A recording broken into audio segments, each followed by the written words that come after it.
That's not to say there's no hope, of course, because what I'm saying is the brain can't necessarily unlearn the ability to pick up on this signal that's being sent. If there's a way to block that signal at its source, or an intermediate level, that should still work. And actually, maybe there are ways to teach the brain that actually this bit of your hearing, these high frequencies, something, maybe there are ways to teach your brain actually this isn't important. I'm keen to pursue some of these as well with sound-based therapies. This is all rather out on a limb and speculative, so I don't want to lay out hopes that this is definitely going to work, but I think these things are worth pursuing. So yeah, sorry, that was a very long answer to a very short question.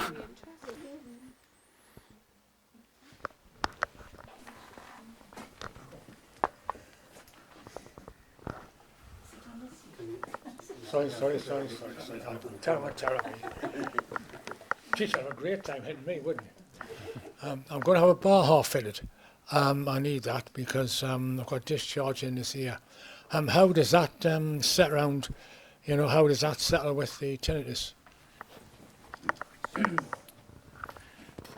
Forgive me, you're having what fitted? Bar fitted. Baha. That's the bone. Ah, right, yes. Yeah. So I just wonder how that... Is that a bone conduction device or a cochlear implant of sorts, or cochlear implant? Yeah. So generally, the worst that would generally happen with any hearing aid or cochlear implant, the worst you would generally expect to happen, there may be exceptions, is that it doesn't help the tinnitus. But the more common experience is that actually if there is damaged hearing, and that can be partially restored, whether that's with a hearing aid or a cochlear implant, that if anything that should help, because what gives the tinnitus the breathing room is the damaged hearing, that part of the hearing pathway that's lost its input. So the more you can restore that input by whatever means, the more you suppress the tinnitus, whether that's something as fancy as a cochlear implant or as simple as just being in a place with sound or putting music on. They all have the same effect. So I would expect anywhere from neutral to significantly positive results from that. Would be, don't want to promise, but fingers crossed, touch wood, and all of that.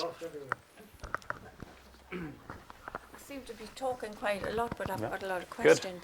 The more I read, it seems to me that there's such a lot of people do find that hearing aids suppress their tinnitus. Yeah.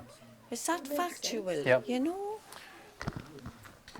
I completely agree, and part of any either patients or health professionals I would talk to, I'd always put consideration of hearing aids in the mainstream, relatively first line management of tinnitus. Unfortunately, the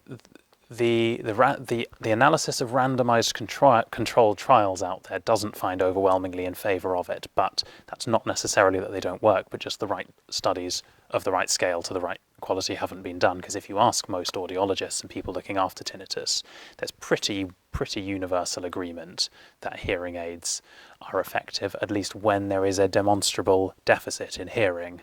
I don't think they're widely thought to necessarily help if you can't demonstrate a hearing loss, but if it's there and you can give back some of the lost hearing, then I think most people would agree that helps. And it's for the reasons we're discussing, that actually the more room the tinnitus has to breathe, the more of the normal input that's lost, the more space it has to set up shop to dominate things.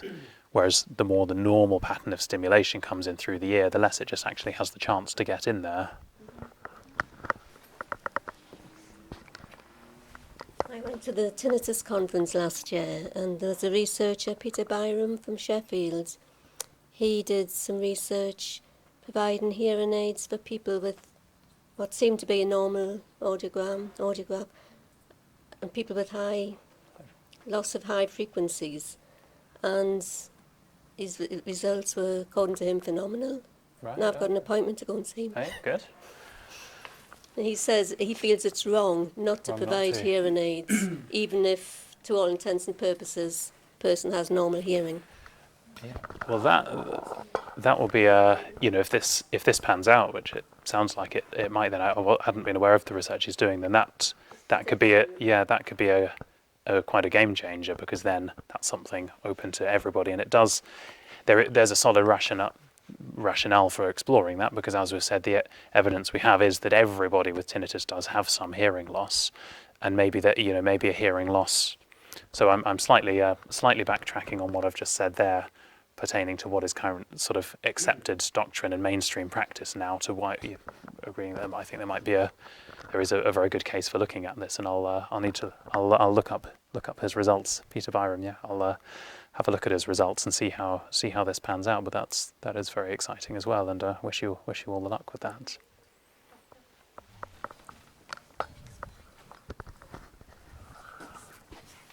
My experience was I have age-related hearing loss that causes tinnitus, and my experience was when I got hearing aids, it did improve it.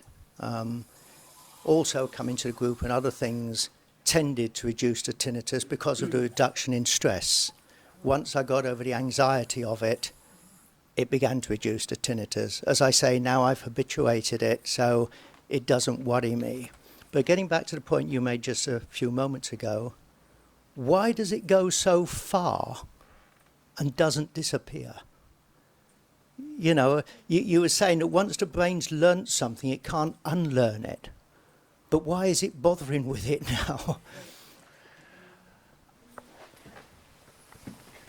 I think that's a really good question, and I suppose the point I was making is as a point as to why it would never go completely. Although I think many of you will probably recognise that part of the process of habituation is, even if it never goes, you're probably actually not aware of it much of the time.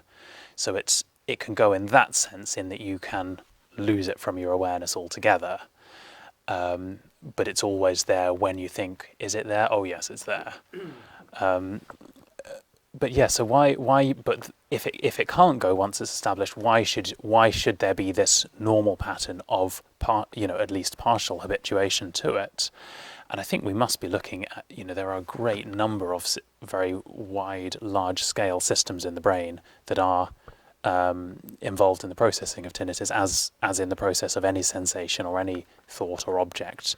Tinnitus is subject to the same richness, and that's very low-level perceptual mechanisms just for determining what something is, or whether there's something there, right up to systems about relating to the voluntary deployment of attention, threat detection, fear, emotions, all sorts of things. And it may be that component of it being driven by fear and emotion, and that sorts of things winds down, hence the habituation. But the low-level recognition mechanisms, just that tell you what something is and whether it's there, never quite unlearn the tinnitus, so it doesn't go completely.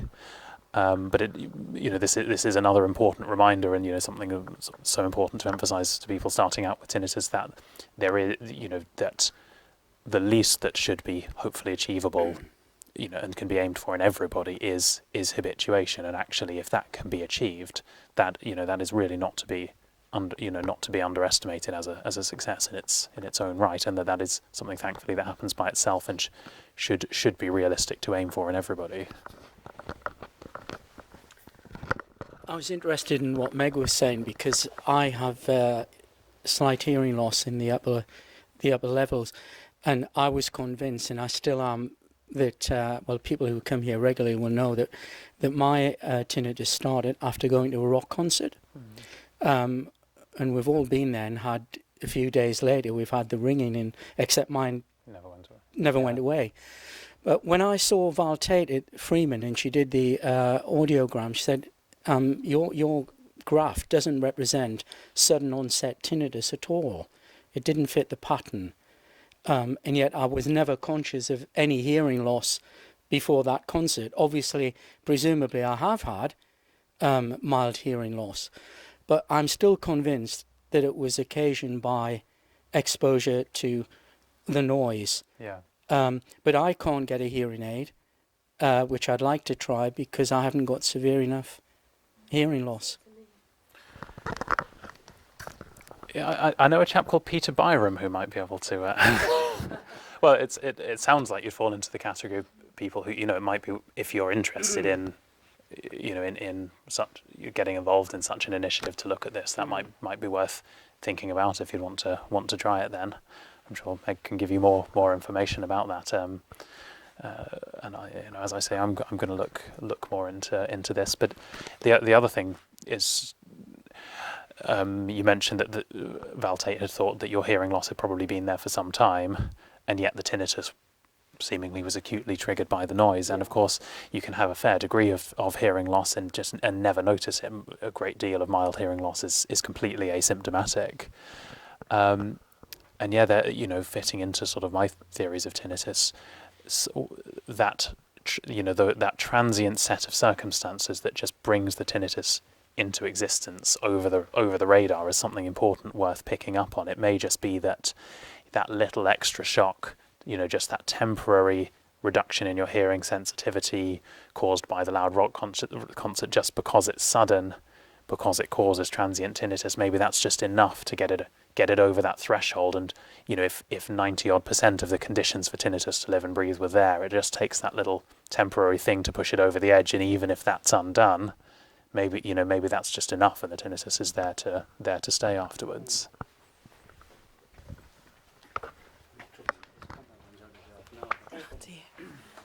Could you not get a white or a pink noise generator? You've got one, yeah. I've got a pink one. Have you got a white or a pink one? I've got a pink one, and I find it does help. And yet sometimes I'll take it out. I don't wear it all the time. I think, well, is it really helping enough that I need to wear it all the time? And I suppose maybe that's a good sign, because it's perhaps I've habituated quite well that I can dispense with it. Whereas at first I was totally reliant on it. So now I'm perhaps less so. But I prefer the white noise. I've got a pink noise, but I'd like to go back to the original one that I had. Eh?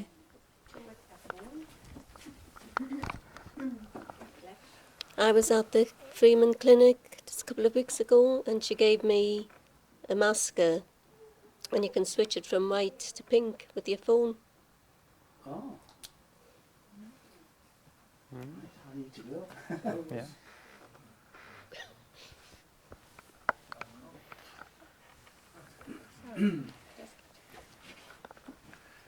Sorry. I'm changing subjects. I'm going back a little bit. I've got virtually no hearing this year at all. So the point I'm making about the BAHA, the bone assisted, I'm expecting, hopefully, I will get an improvement. That's the point I was making. Oh, yes, good. Well, That's the point, really, because there's virtually nothing in that area. yeah, and I certainly hope you do. And for that, you'll clearly have been through the assessments that will have looked at what's intact and what isn't, and decided that this is the best option to restore hearing. So I couldn't begin to add to the expert management and advice you will have had in that regard. On the subject of white noise and pink noise generators, this is very interesting, because they're not something I've used personally. I'm familiar with white noise and pink noise, obviously, but my impression always was that pink noise is much more relaxing and soothing because it's got that naturally shaped spectrum, but the white noise concentrates a lot more energy at the high frequencies where the tinnitus actually is, and you'd wonder if maybe that drives the high frequency elements that are responsible for the tinnitus harder. Anyone else got any experiences with different types of noise or anything, or anything else for that matter? I prefer white noise to pink noise, but I find purple noise. Purple? I've not heard of purple. That's attuned to the high frequency, and brown noise is attuned to the low frequency. And apparently they're trying to make the maskers now have the different noises. But to me, the purple noise isn't like a long, continuous. It's like tinkling water, and I find it much better to listen to. Right, yeah.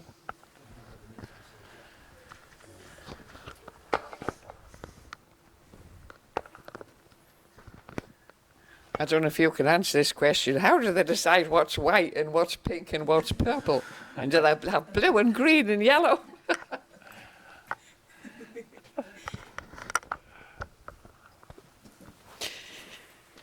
they're all different types of frequencies, and what they do is adjust certain like bands of them. If you contact the British Tinnitus Association, they can send you a little catalogue, or there might be even one knocking around. And if you've actually a member of there, they'll send you a CD of each noise, so you can like sort of put them on your phone or put them on your like computer or whatever, and do things like that, you know.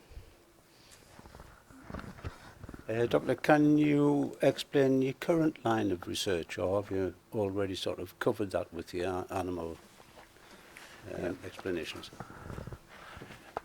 I've sort of covered it, but not all, not all succinctly at one time. So the first thing I should mention is I don't do any animal research on tinnitus. I think it's important, it has its place, it's delivered a lot of insights, but it's not something I've been involved in. I'm at this very moment in time between research projects. So I'm a medical graduate and a doctor in training, and I've intermittently been lucky enough to get funding to do a number of periods of research, largely focused on tinnitus. So this year, from August 2015 to August 2016, my working week is entirely working in the clinical neurology department, and any keeping things ticking over research-wise is done in my spare time, and with 2 young children and various things going on there, you can imagine there's very, very little of this managing to take place. From August, I'm again lucky enough to get funding for half of every working week for the next 4 years after that to be devoted to research. And I'm planning to do a significant amount of research on tinnitus in that, both looking at early interventions and also looking at what we're alluding to, which is the brain's representation of the sort of the salience or the importance of the tinnitus signal in the brain, and seeing if there's any way to work on that to help the brain sort of unlearn the importance of that. Similar things, but different, have been done or attempted by a number of groups with kind of mixed successes. Nothing coming out and really appearing to be something so effective as to be rolled out into clinical practice. But this is another avenue we might take. So we'll probably be looking at sound-based therapies, and initially just some very basic assessments of these, and maybe proceeding to whether these actually have an effect on tinnitus. So that's what I'm looking to do. None of that's set in stone. I suppose I'm telling you what at any given point in time, I can make my judgment of what I think is the most useful, feasible next step in research. Should the landscape shift and something else look to be the most promising avenue I might pursue, then that might change a little bit before the research actually starts. But that's the current plans as they're starting to take shape anyway.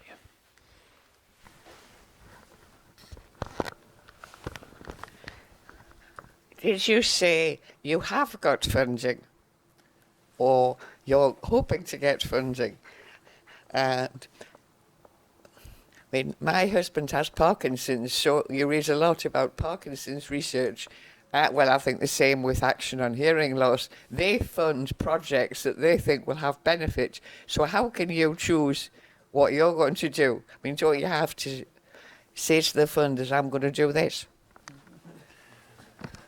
So the question was, how can I choose what I'm going to do, or what question to put to the funders, you mean? Whether you've got the funding. Yeah, so at the moment I have funding for my time, which is, although it doesn't feel like it, the most expensive commodity. What I don't have specific research funding yet for to actually carry out experiments, etc. Now, a great deal of what I'm planning to do really doesn't cost very much money. So if I weren't to get funding, I could probably scrape together from here or there enough to still do much of the work. But I am about to apply for specific funding to cover research costs as well. There's a sort of gradient of a number of things that can be done that I can do with no extra money, to things that I can do with a little bit of extra money, and then if I could convince someone to give vast sums of money that can be done right at that end. If you want to run clinical trials, I'm told the price of admission is about £100,000, so that's not just scraped together kind of things. But thankfully, there is people are recognising the importance of tinnitus, and there are funders out there who are making grants of that kind of scale available. And what I would first do is actually try and put together the evidence to show there is the pilot data to show that, yes, you can get the right people, there's the right rationale, all the infrastructure's in place to do it, and now all we need is the money to do it, as opposed to now it would be I've been making the application on a wing and a prayer just now. So, but I think I've done reasonably with securing research funding so far, and Newcastle University and many of my colleagues are very adept at these things. So I'm just conscious I don't want to don't want to apply for what I don't need, and then when I think there is funding we do need, I want to make a very, very strong case for why, to myself as much as to them, for why that's necessary and justifiable, really. Thanks. I have been planning to win the lottery. That hasn't worked so far, mainly because I haven't bought a ticket. But